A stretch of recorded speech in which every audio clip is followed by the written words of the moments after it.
What's up, vlog? Welcome to the first episode of the Startup Scale Up Show. Today, we're going to be answering the question, what does a CEO do? I previously recorded a video answering that question over in Clark Park. I promise it won't be boring. After you watch that, I'm going to take you to meet my team over in Old City. I'll see you soon.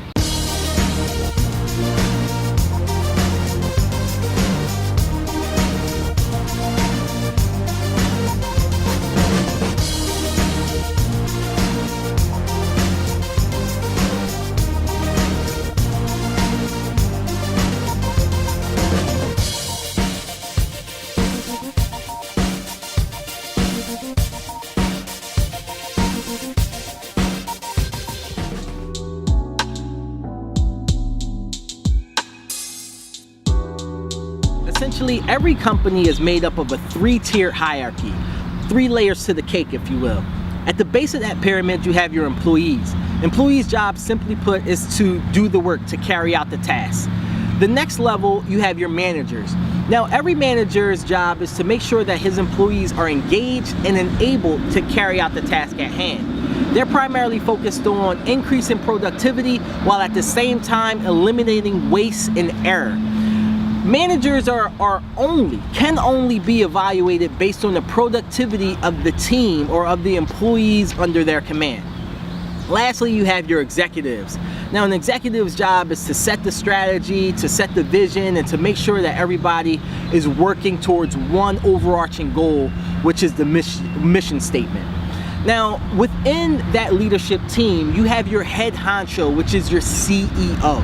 Now, a CEO's job is to do 3 things and 3 things only. First and foremost, as Jim Collins would say, that the first thing the CEO has to do is to get the right people on the bus. That means that the primary operative of your CEO is to build a world-class team. Because here's the fact. The fact is that you only have 168 hours in a week. You don't have any more time other than that. And no great thing was ever achieved by just one person. Even Jesus Christ had his 12 disciples. If you're the CEO, you have to get the right people in place so that the company can take off. The next thing that a CEO has to be concerned with is product innovation, which is improving the actual product and the customer experience at a macro level. That's not to be confused. You shouldn't confuse product innovation with product execution and operations. Execution and operations is what managers and employees have to do. Product innovation is very different. That's about growth at the macro level. Lastly, you have to be focused as a CEO on marketing. You have to be able to pitch the product. You have to be able to position the product. You have to be able to reach more and more people. Peter Drucker, the great management consultant, said that the job of marketing is to understand the customer so well that the product essentially sells itself. That's your job as a CEO, is to actually market the product. Because if you're focused on anything other than that as a CEO, you're essentially wasting your time. So here it is again: team building, product innovation, and marketing. If you're doing those things, that equals growth. And growth is the operative. That's the metric by which you evaluate every CEO. If the company is not growing, it's the CEO's fault. If things aren't getting better, it's the CEO's fault.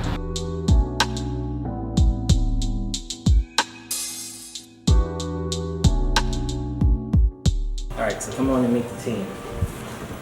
First person I want to introduce you to is Rayce. Rayce, what are you working on today? Today we are going to be filming a few customer testimonials so that we can put on our website, and also at the same time we'll be filming them a Yelp review with like the same content. So I'm just outlining them right now, writing up some scripts, and getting them prepared for when we film.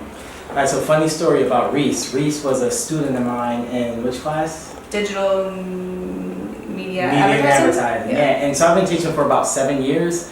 And she is the only student to mine that I can sit down and remember sitting in the class and just being like, wow, she should actually be teaching and I should be taking notes from her. So I immediately offered her this internship so she can sort of practice and build her stuff here, and I can just like learn how she builds audiences. She has a huge following on YouTube. She just had a big announcement yesterday. What did you do yesterday? I published a website, so I'll be making a blog, and then also I'm coming out with merchandise soon, so that's really exciting. There you go. So her superpower is building audiences online. My superpower is like selling stuff. So we join forces like the Avengers, and now we're both going to have a lot of success with this. So I'm working on editing episode 1 of the Startup Scale Up Show, which is essentially a series that's going to be on YouTube that kind of shows how business goes from startup to a full-fledged company. And also I'm working on adding some motion graphics in to kind of add a better production value to it. There you go. So, funny story about Max. Max was also a student of mine, and I went around asking some students, like, who is the best, like, hands down motion graphics artist at Temple University?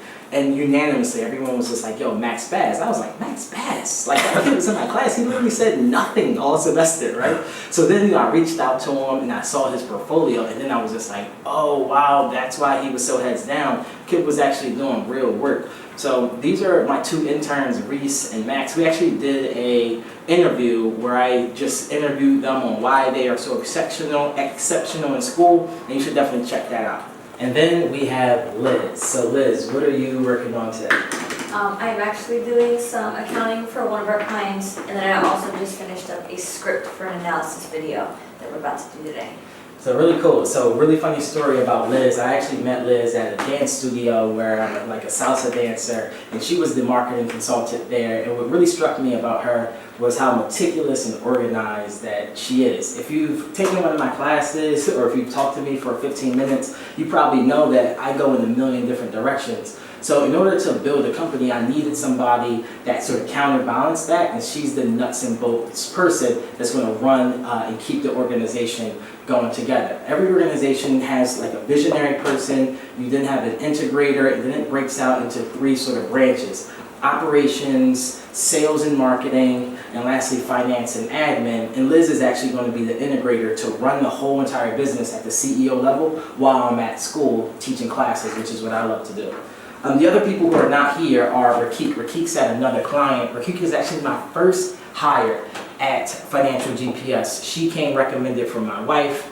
She's a very fun person. What I love about her is that she keeps this place light. She keeps everything going smooth, and she's always attacking jobs with the utmost enthusiasm. So she brings a lot of joy to the office, because accounting and bookkeeping can be very like routine and monotonous, but she keeps it like spicy and super cool. And the last person I want to introduce is Neil Bell. Neil Bell is in our office in the Dominican Republic. I started a bookkeeping business about 3 years ago in the DR. And now I brought her over to help out with this new opportunity and project. I'll say this in Spanish because she's there. Lo que a mí me gusta de Neobel es su espíritu y el hecho de que ella es una persona íntegra. Yo puedo contarme con ella, venga lo que venga y pasa lo que pasa.